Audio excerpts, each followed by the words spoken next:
네, 5월 마지막 주 더센트 처치 일부 성경 통독 예배에 오신 여러분들을 주님의 이름으로 환영합니다. 네, 밧세바 사건을 유혹과 타락, 아이 죽음을 심판, 시편 51편을 아주 훌륭한 참된 회개의 대표적인 예로, 출산과 장명을 용서와 회복으로 생각하고 쉽게 덮어버리는 경향이 있는데요. 이 부분부터는 꽤 자세히 봐야만 하는 부분입니다. 그래서 보시면 우리아를 제거하고 난 후 다윗은 우리아의 장례가 끝나자 밧세바를 데려옵니다. 언뜻 보면 책임지는 행동인 것처럼 보일 수도 있겠지만 혹시 책임진다는 명분 하에 이전처럼 자기 욕심을 채운 건 아니었을까요? 이 결정이 정말 피해자들을 중심에 두고 자신의 죄에 대한 양심의 가책 때문에 자신이 오해받을 수 있음에도 용서를 구하기 위해 선택한 결정이었을까요? 그러면 우리아와 밧세바의 가족들에게는 용서를 구하고 상의한 후 한 결정일까요? 우리아와 밧세바 가족들은 진정 이런 것을 원했을까요? 그들은 과연 어떻게 생각했을까요? 우선 하나님의 판단을 보시기에 악하니라, 업신여기고 죽이고 빼앗아 아내로 삼고 라고 하십니다. 다윗이 잘못을 뉘우치고 책임지려는 선한 의도로 데려온 게 아니라는 거죠. 그럼 회개하기 전이라 그런 걸까요? 회개라고 불리는 고백과 기도를 한 후에도 앞서 언급한 진정한 회개가 수반된 행동들은 여전히 보이지 않습니다.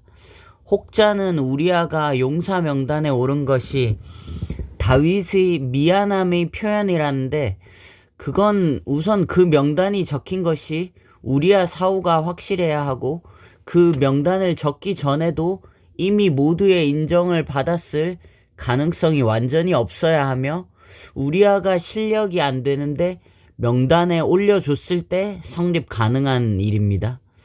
그런데 다윗의 참모 자리와 용사가 있는 집안에 이방인인 우리아가 사위로 들어가는 것이 실력 없이 가능한 일일 수 있을까요?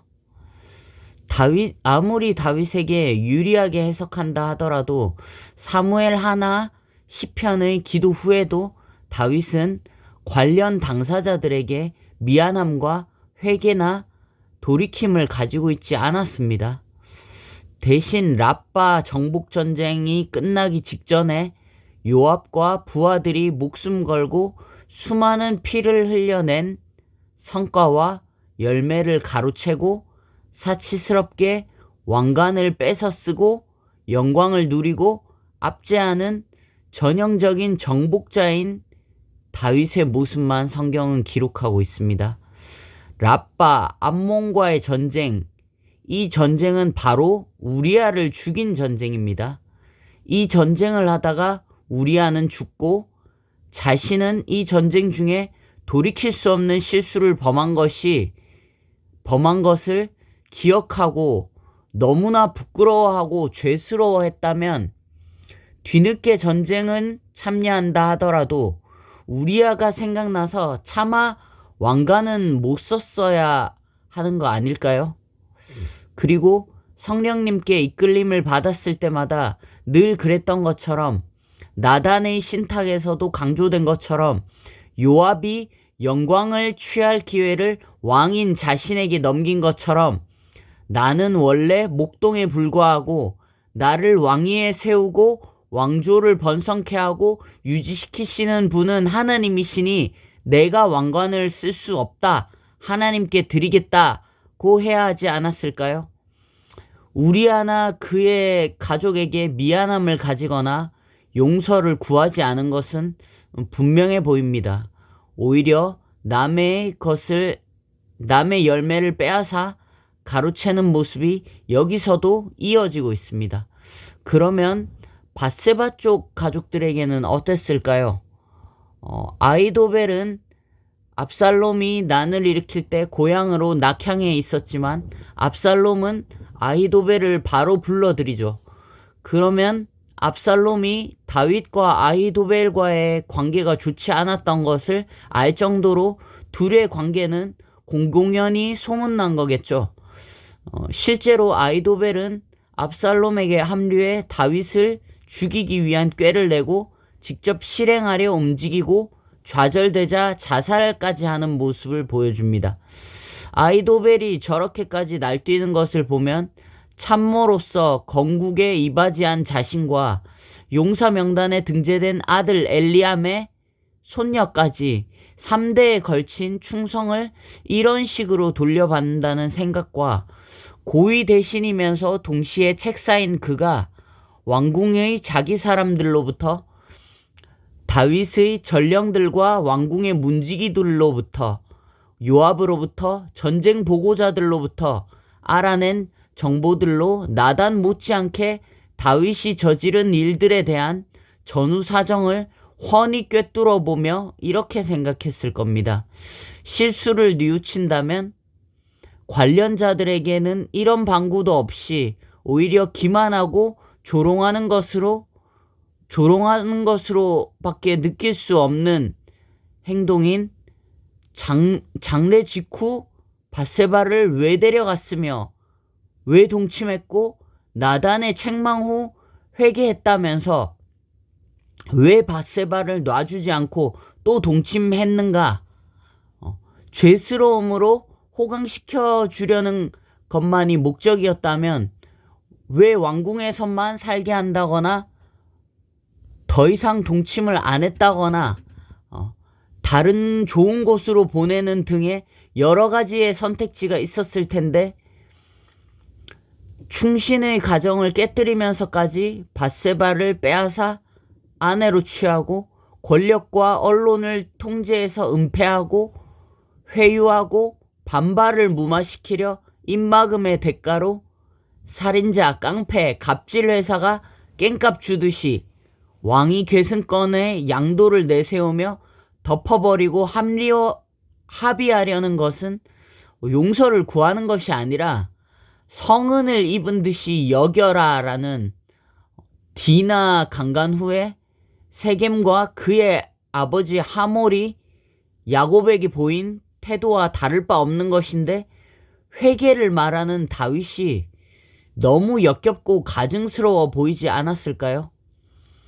또 자신은 하몰의 영향력이 두려워 찍소리 못하고 비겁하게 굴복했던 야곱의 모습이 겹쳐지면서 분노와 무력감을 느끼지 않았을까요?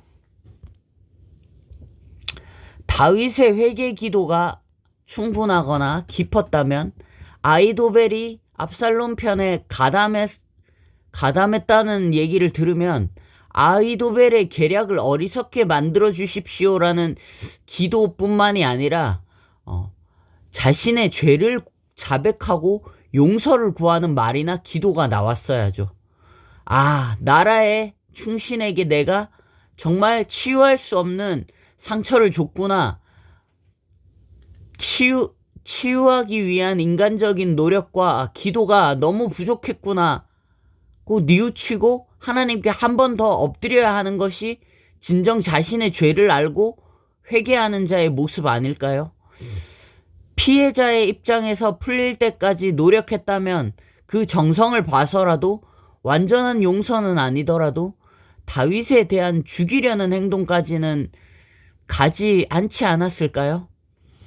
실질적으로 본인과 이해관계인 밧세바에게는 위로를 하고 나중에는 솔로몬의 왕위까지 맹세해 주지만 다윗은 철저히 고대 왕들 정복자의 모습이지 여호와의 법을 따르는 모습이 아닙니다.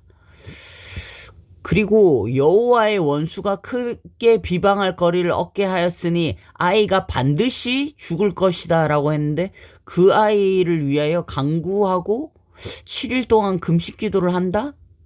그런데 아내를 삼는 걸 유지한다? 또 동침한다? 신구약 모두 밧세바를 우리아의 아내라고 계속 말하고 있습니다. 그러면 다윗은 밧세바와 관계할 때마다 간음하고 있었던 것이고 죽을 죄를 계속 범하고 있었던 겁니다. 이게 정말 회개인가요? 그러면 시편의 그런 모든 기도들은 다윗의 위선과 속임의 결과물인가에 대해서는 이제 다음 주에 다루도록 하겠습니다. 솔로몬의 탄생과 이름 장명을 다윗의 회개로 인한 면죄부나 밧세바를 아내로 삼음에 대한 하나님의 공인으로 생각하는 경우가 있는데, 그러기에는 모순이 너무 많아요. 성경은 다윗의 말과 욕망은 계속해서 자세히 기록하는 반면에 밧세바는 임신 사실만을 말하며 감정 또한 오직 남편과 아이가 죽을 때 이외에는 기록되고 있지 않은 점은 어쩌면 이미 자기 때문에 왕에게 그렇게 충성을 바쳤던 남편조차도 쥐도 새도 모르게 죽고 고위 되신 할아버지, 용사인 아버지, 그 밖에 그 누구도 반발하지 못하는 이러한 상황을 본 밧세바가 주위 사람들에게 더 이상 미칠 피해 때문에 침묵할 수밖에 없었던 것을 암시하는 건 아닐까요? 외로이 고난받는 특별히 여인들에게 수없이 천사를 보내시어 위로하신 하나님께서 무고하게 고난받는 사람이 자식을 통하여 위로받게 하는 성경의 예들, 레아나 같은 사무엘서 안에 한나의 예처럼 솔로몬은 다윗을 향한 면죄부나 회개로 이루어진 회복이라기보다 오히려 원치 않고 모든 것을 잃고 고통받는 밧세바를 향한 하나님의 위로이지 않을까요? 그리고 언약을 신실하게 이행하시는 하나님의 손길이 아니었을까요? 다시 다윗 얘기로 돌아가서 다윗의 삶 속에는 이방 왕들, 정복자들처럼 권위적인 모습들이 드러나는데, 권위적인 사람은 반드시 자신의 지배력과 권위를 확인하고 실행할 영역이 있습니다. 그것이 다윗에게는 성적인 부분과 연관되어서 하나님의 영역을 침범하는 식으로 두드러지게 나타납니다. 그런데 여기서 한 가지, 정복자로서의 권위적이고 힘을 과시하며 짓밟고 우월감을 드러내는 성격이 우리가 표면적으로 다윗을 인지하는 것처럼 반드시 물리적인 힘과 권력의 형태로만 나타나지는 않습니다. 이것은 도덕적, 지적 배경의 우월감까지도 포함합니다. 오히려 이것은 은밀하고 교묘하며 때로는 선으로 위장하고 감사와 교만의 경계를 넘나들기 때문에 더 위험합니다. 마귀가 추천하고 많은 손님들이 즐겨 찾고 중독되는 마귀의 메인 요리라고 할 수 있죠. 어쨌든 여기서부터는 다윗에게 깊숙이 뿌리를 내리고 있던 잘못된 여성관, 죄들을 이제 하나님께서 어떻게 다루어 가시나 보시면 되겠습니다. 라빠에서 왕관을 쓴 후 바로 다음에 첫째 아들 암논이 셋째 아들 압살롬의 누이를 보고 속임과 위력으로 강간한 내용이 나옵니다. 그러자 셋째 압살롬이 자기 누이를 강간하고 버린 첫째 암논을 2년을 기다린 끝에 죽이고 7년 후에는 모반까지 일으킵니다. 이 사건들은 모두 다윗이 하나님께 한 행동을 드러내고 하나님의 마음은 어떠했는지를 가르치시는 겁니다. 잘 보시면 모두 밧세바 사건과 관련된 말씀입니다. 네 아들이 네 딸을 강간했어. 내 아들이 내 딸을 강간했어. 네 아들이 네 아들을 죽였어. 내 아들이 내 아들을 죽였어. 네 아들이 왕위에 오르고 자신의 나라를 만들기 위해서 너를 왕자리에서 몰아내고 반역하고 죽이려 한다. 너가 너 마음대로 하려는 왕위에 오르고 자기 멋대로 하는 나라를 세우기 위해 내 말을 너의 마음과 이 나라에서 몰아내고 반역하여 죽이려 한다. 네가 네 아내들이 다른 사람에게 겁탈당했다. 다른 사람들의 아내를 네가 겁탈했다. 마음에 드는 사람은 누구나 아내로 맞아들일 수 있는 왕세자인 너의 장자가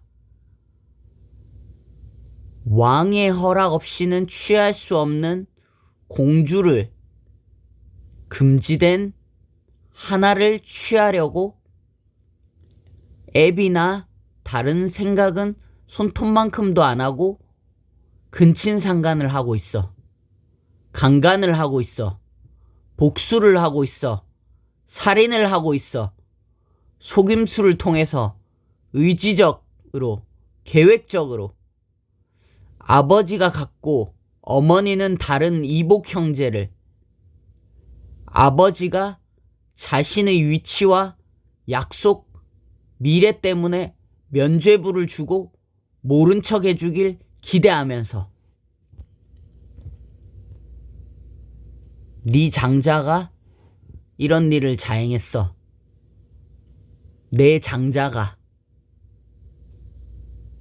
너가 사랑하는 아들이 내가 사랑하는 아들이 내가 모든 것을 맡기고 미래까지 약속하고 기대하는 그 모든 것을 가진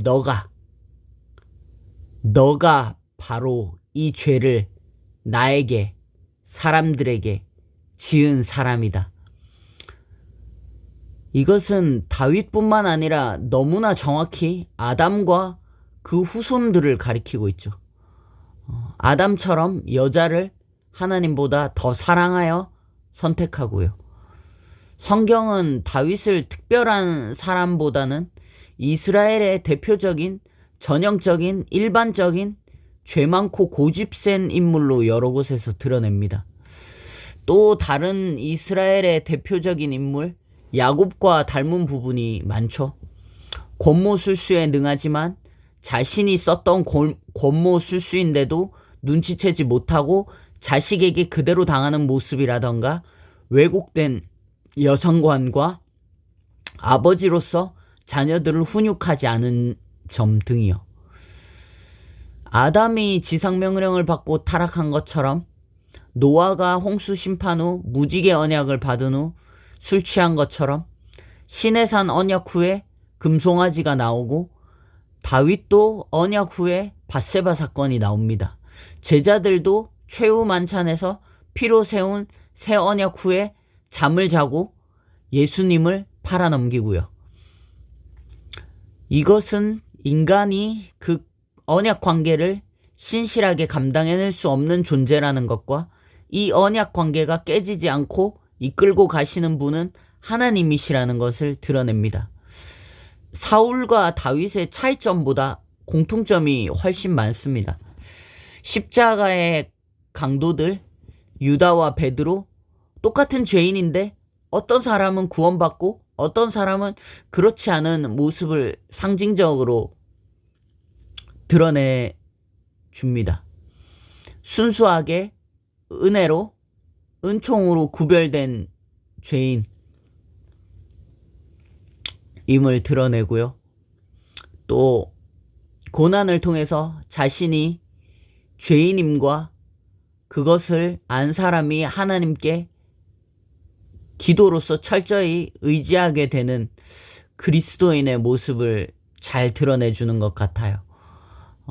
오늘은 과연 하나님께서 다윗의 환경을 통해 무슨 말씀을 하고 계시는지와 다윗의 말년까지는 이 가르침들을 얼마나 삶 속에서 잘 소화해냈는지를 보시면 되겠습니다.